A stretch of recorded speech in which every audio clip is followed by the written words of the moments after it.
Bonjour tout le monde, je m'appelle Nawel. Aujourd'hui, nous allons interviewer Dominique, une actrice de Paris qui joue avec plusieurs compagnies de théâtre. Bonjour Dominique, qu'est-ce que tu fais pour passer tes journées? Bonjour Nawel, merci beaucoup de me poser toutes ces questions. J'espère que je pourrai répondre et t'aider dans ton enquête. Alors, pour répondre à ta première question, qu'est-ce que je fais pour occuper mes journées? Au début, je pensais que ça allait être très très long ce confinement et puis même je voyais comme ça au début un premier mois, je me disais mais c'est l'occasion de faire plein de choses que je n'ai jamais le temps de faire. Alors j'ai commencé par faire une liste avec toutes les choses que je voulais faire, que je devais faire pour le travail et aussi que je voulais faire à la maison et que j'avais jamais le temps de faire ou des choses qui ne m'intéressaient absolument pas et que je repoussais tout le temps en disant plus tard, quand j'aurai le temps, quand je serai en vacances, jamais. Donc je m'étais fait une grande liste et en fait les journées passent tellement vite que j'ai pas barré beaucoup de choses. Déjà, je me suis forcée à me lever tôt. En tout cas, à ne pas mettre le réveil, enfin à mettre le réveil plutôt, euh, pour garder un rythme. Parce que je m'inquiétais de ça. Je me disais, il faut pas perdre un rythme et se retrouver complètement décalé. Euh, Puis j'ai essayé aussi de maintenir un entraînement de sport. J'ai pas réussi. J'ai pas trouvé la bonne chose. Ça fait, je crois, aujourd'hui 35 jours qu'on est confiné et j'ai toujours pas encore trouvé la bonne méthode. Ça veut pas dire que je ne fais rien, mais j'ai pas encore trouvé le bon entraînement ou la bonne heure à laquelle m'entraîner. J'ai pas réussi à me faire un emploi du temps. Je sais que j'ai des copines qui l'ont fait. Et donc j'ai beaucoup lu, j'ai regardé des films. Je regarde des films aussi parce que on a un projet, on a un spectacle en répétition, donc qui s'est arrêté. Et on s'est dit, ben, c'est l'occasion de voir plein de films qui vont pouvoir nourrir ce, ce muscle qu'est l'imagination. Lire des livres, se donner le temps de ranger, de trier aussi, petit à petit, comme ça, en faisant à chaque fois un petit défi de tri par jour ou tous les 2 jours. Voilà. Qu'est-ce que tu aimes bien de rester à la maison? Qu'est-ce que j'aime bien d'en rester à la maison? J'aime bien le fait d'avoir du temps, en fait, parce que je suis quelqu'un de très lent et j'aime bien me dire que ben je peux prendre le temps de faire les choses. Ça, c'est agréable. Tu vois, le fait de ne pas se dire vite, il faut courir, il faut faire ça. Il faut absolument terminer cette chose tout de suite aujourd'hui. Tout d'un coup, ça, j'aime bien. Le temps que ça nous donne. Mais ça répond pas tout à fait à ta question. Euh, En fait, c'est rare de pouvoir rester comme ça à la maison et regarder chaque coin de ta maison et te dire qu'est-ce que je pourrais changer, qu'est-ce que je pourrais améliorer. Peut-être c'est En fait, c'est se poser. Je crois qu'on galope beaucoup. Tu sais, moi, je vis à Paris et c'est une ville, c'est une grande ville. Je sais pas si tu es déjà venu ici. J'espère que tu viendras. Et c'est une grande ville très riche, mais qui est aussi très fatigante parce qu'on court beaucoup. Moi, j'ai l'impression de passer mon temps à courir et d'un coup de devoir s'arrêter, tout d'un coup, tout suspendre, se retrouver dans son petit nid. Ben, je t'avoue que j'aime bien. Et bien sûr, maintenant je vais te dire la phrase contraire. Qu'est-ce que tu aimes le moins de rester à la maison? Haha. Qu'est-ce que j'aime le moins d'en rester à la maison?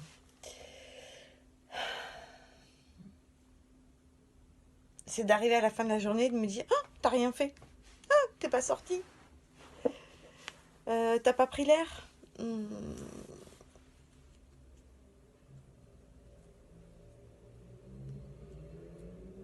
En fait, je sais pas ce que j'aime le moins de rester à la maison. Pour l'instant, je m'en lasse pas en fait. crois que ça faisait tellement longtemps que je m'étais pas arrêtée aussi longtemps. À- et à ne pas pouvoir non plus partir, tu sais, de se dire, dès qu'on a du temps, on se dit, ah, et si on partait, on va voir notre famille, on va faire ceci, on va voir les amis. Là, on peut pas, en fait. De ça, on est privé. Donc ça, c'est terrible. Ça me manque beaucoup. Mais sinon, oui, je sais. Ce que j'aime le moins, c'est qu'en fait, comme on est beaucoup plus à la maison, ben on la salit beaucoup plus et il faut encore plus souvent faire le ménage.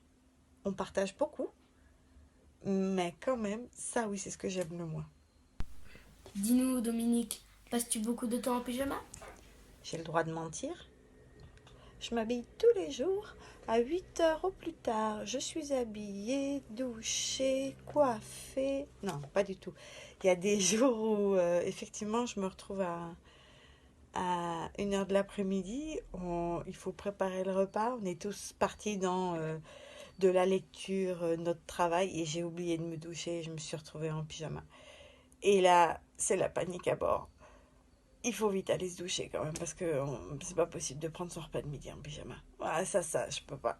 Et en plus, on essaye de demander ça. J'essaye de demander ça à mes enfants. Donc, je vais pas, moi, me permettre de faire des choses que je demande de respecter aux autres.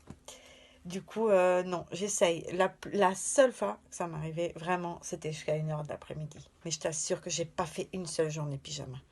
Je devrais peut-être, hein, ça me ferait du bien. Est-ce que ça te déprime de rester à la maison?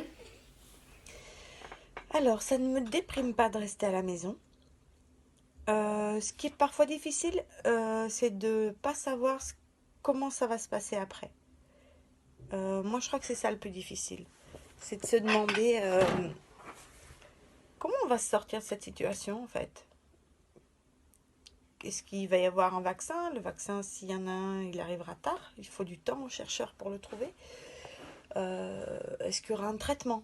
Ça, peut-être que oui. Ça sera peut-être plus rapide. On pourra prendre des médicaments si on est malade et éviter, tu vois, que des personnes fragiles puissent se retrouver dans des situations gravissimes, à beaucoup souffrir et à devoir... Enfin... Donc ça, c'est ça qui me déprime parfois, en fait. Et de pas savoir quand je pourrais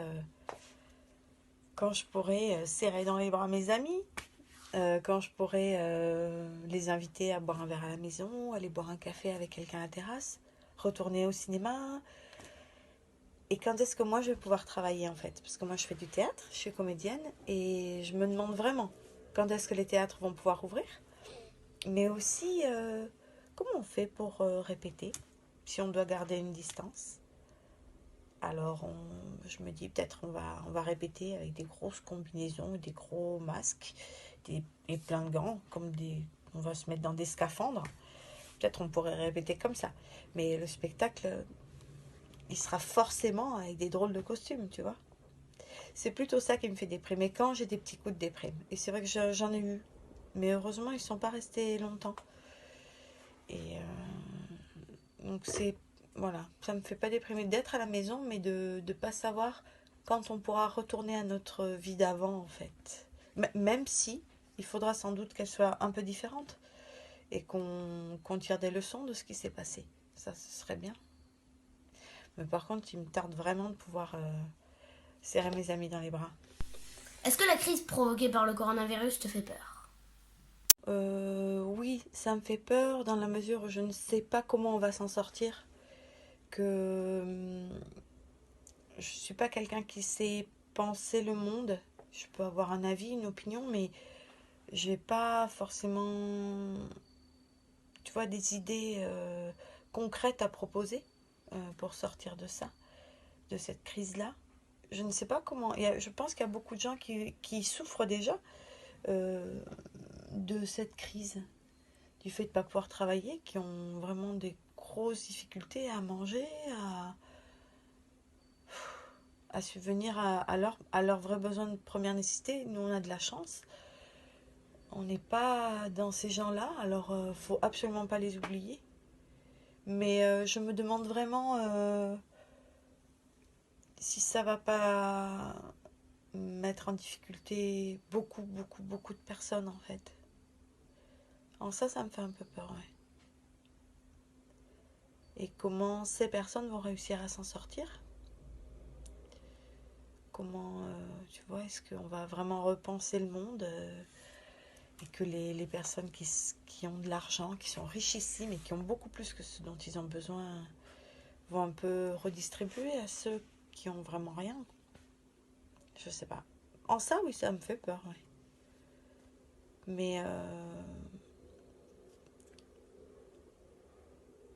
peut-être que c'est une opportunité, comme je te disais juste avant,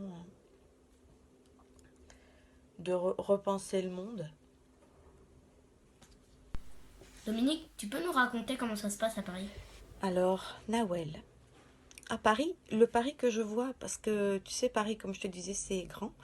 Et moi, je vois, enfin, on peut pas non plus trop se déplacer, à part si on a une très bonne raison. Ça, oui, on est autorisé, bien sûr. Mais je reste vraiment dans mon quartier, hein. Comment ça se passe? Écoute, je trouve là qu'il y a un peu plus de monde qu'avant dans les rues. Soit parce que les gens ont moins peur, je sais pas. Soit parce qu'ils sont fatigués de rester enfermés, qu'ils sortent plus. Mais en fait, moi dans mon quartier, je vois pas des gens qui abusent, tu vois, ou pour lequel je me dis, oh, dis donc, quand même, ils exagèrent, ils font pas ce qu'il faut, tu vois, je me dis pas ça. Tout le monde fait bien attention. Quand on se croise, ben, tu vois, les gens ont vraiment conscience des autres et de ce qu'il faut faire pour protéger l'autre. Euh, ben, on entend pas mal d'ambulances, hein. Mais ça, on en entendait avant, mais là, peut-être que comme il y a moins de passages, moins de voitures, le fait de tout à coup les entendre, ben, ça te remet dans... Ah, encore quelqu'un qui va à l'hôpital. Ça, c'est... Moi, je les entends plus, c'est vrai. Euh, Mais il y a cette chose jolie, tu sais, à 8 heures où les gens applaudissent à leur fenêtre ou à leur balcon. Et ça, c'est un moment vraiment joli et très joyeux, je trouve. Parce que finalement, on découvre un peu nos voisins. Parce qu'on sort tous à la même heure. J'ai l'impression aussi qu'il y a pas mal de monde qui a pu partir. Tu sais, comme on a eu ce temps avant de vraiment être confiné, on nous a prévenu la veille, si je ne me trompe pas. Et donc, je sais, moi j'ai des amis qui ont eu cette possibilité de partir à la campagne. Ils se sont confinés ensemble en famille, mais parce qu'ils avaient une maison ailleurs et ils ont pu partir dans un endroit où ils avaient plus d'air que dans leur petit appartement. Euh, donc ça, c'est... J'ai vraiment la sensation qu'il y a quand même beaucoup de monde qui a quitté Paris. Je sais pas. C'est vrai que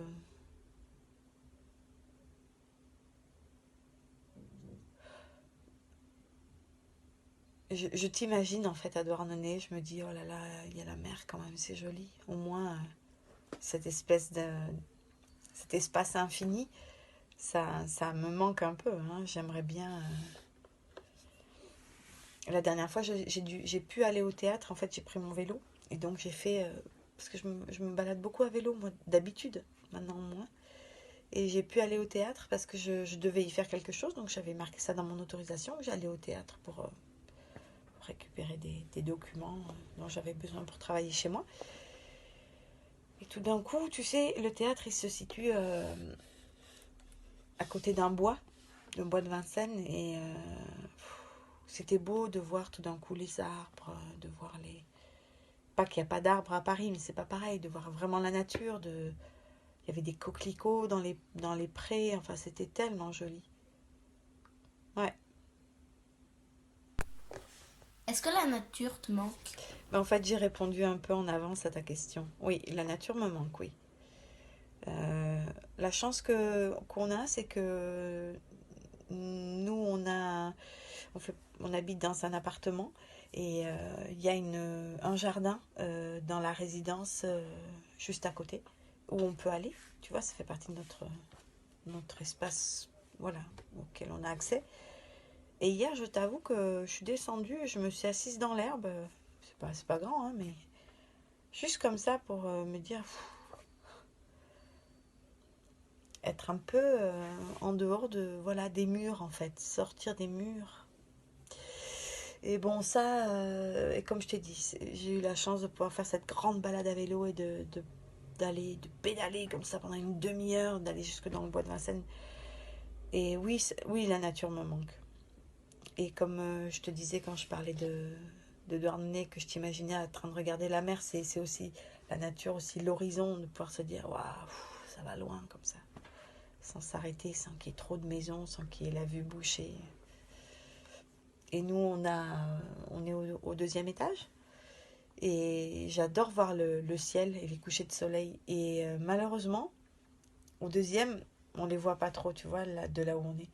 Et une fois, je suis allée, c'était avant le confinement, je suis allée chez une voisine qui habite au 10e étage. Et c'est majestueux. Les couchers de soleil, elle voit tout Paris. Et c'est très très beau parce qu'elle a un ciel comme ça, tout dégagé. C'est magnifique. Ça me manque un peu, ouais. De voir que les petits bouts de ciel. Qu'est-ce que tu penses du virtuel d'Internet? Ben moi je dis heureusement qu'Internet est là, hein. En ce moment, tu sais, parfois je me dis, je pense à mes enfants, je pense à toi, je pense à mes nièces, à mes neveux, et je me dis, si j'avais dû vivre cette expérience-là à vos âges, euh, voilà, enfermé entre quatre murs, ah bah, avec des bouquins bien sûr, mais que des bouquins et une télé qui, quand moi j'avais votre âge, n'était pas aussi riche en offres que ce qu'elle est maintenant. Je sais pas comment j'aurais vécu ça, franchement. Sans, voilà, avoir un jardin. Euh, donc, moi, ça me sert beaucoup. Déjà parce que, bah, regarde, on peut faire ce qu'on fait. Ça, c'est super. On peut répondre à des initiatives aussi jolies que cette belle idée que vous avez eue. Euh, on peut communiquer quand même. On peut travailler à distance, ça nous aide. Moi, je fais des réunions avec des amis. Et puis, avec la troupe de théâtre aussi, on a recommencé à faire des réunions là. On fait des réunions à presque 75 personnes. C'est quand même incroyable. Euh, et puis, ça nous permet quand même d'être vraiment en contact, au moins de se raconter un petit peu, de se prendre des nouvelles les uns des autres. Moi, je suis pas toute seule. Je suis pas confinée toute seule. Je suis avec ma famille, avec mon mari, mes enfants. Donc, si tu veux, je vois des gens, j'échange dans la journée. Mais les personnes qui sont vraiment toutes seules, pardon, j'ai eu peur.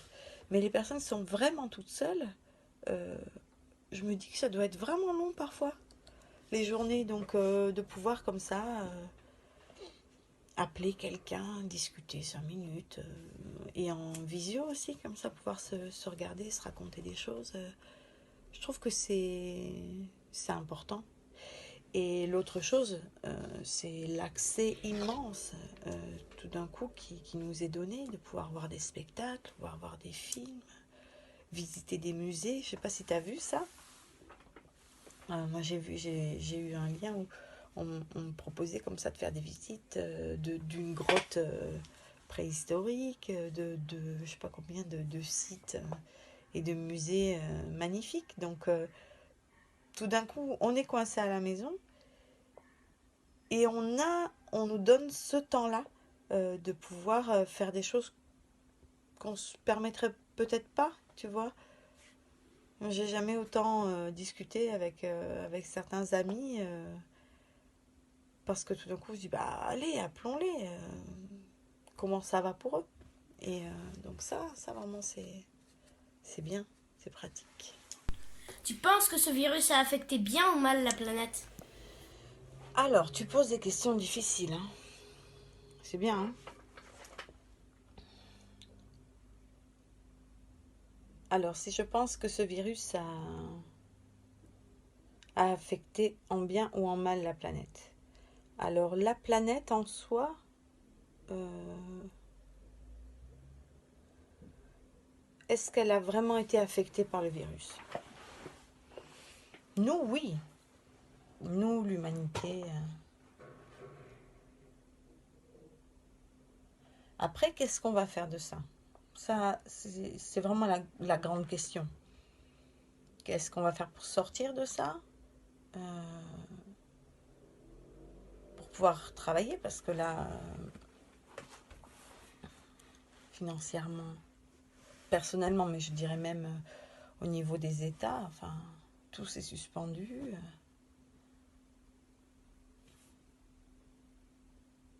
Je pense que l'important, c'est qu'est-ce qui va se passer après. Et ça, il faut vraiment bien réfléchir. Lire, se documenter.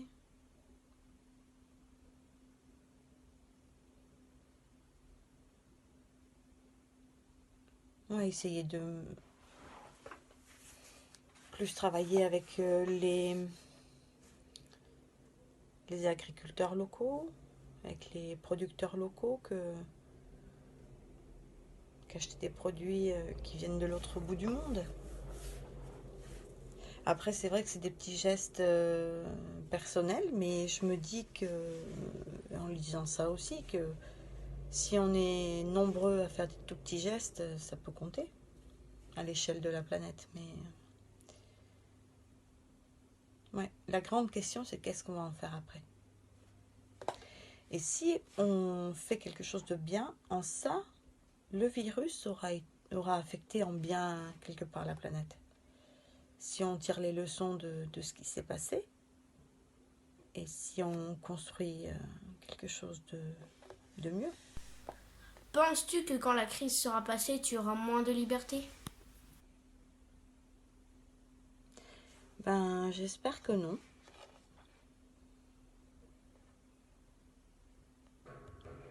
J'espère que j'aurai pas moins de liberté.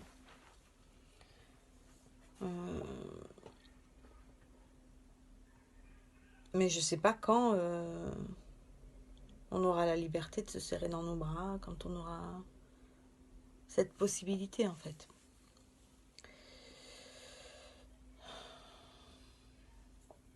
Tu sais, c'est ça, c'est pour ça qu'il faut faire attention, de bien s'informer. Et je dis pas que j'arrive à le faire, hein, parce que on est tellement occupé, préoccupé par ce qui se passe, que il faudrait pas que voilà, il y ait certaines lois qui passent et qu'on s'en aperçoive pas, et qui font que justement on a moins de liberté. Ça, il faut faire très attention. Selon toi, qu'est-ce qu'on peut relever de positif dans toute cette affaire-là? Je vais peut-être dire une banalité, parce que ça a été beaucoup dit. Euh, ben, ce qu'on peut relever de positif, c'est quoi? C'est peut-être que quand même, il y a des professions qui étaient absolument pas considérées et qui tout d'un coup, là, les gens se sont quand même aperçus qu'il y avait des êtres humains et qui, s'ils voulaient plus travailler ou s'ils n'avaient pas été à leur poste pendant toute cette crise, on n'aurait pas pu continuer à vivre sereinement, nous, confinés. Non, je me dis, le positif, c'est quoi? C'est, espérons-le, que notre président et son gouvernement vont enfin entendre le personnel hospitalier, les infirmiers, les brancardiers, enfin, tous les urgentistes, tous ceux qui disent depuis plus d'un an arrêtez, donnez des moyens, arrêtez de supprimer des postes, on n'en peut plus, on est épuisé, on n'arrive plus à s'occuper dignement des personnes. Enfin, est-ce que là, maintenant, enfin, ils vont entendre leur discours? Pas juste par une petite récompense temporaire, non. Entendre le fond du discours, le fond de leur revendication, qui est quand même tellement importante. Je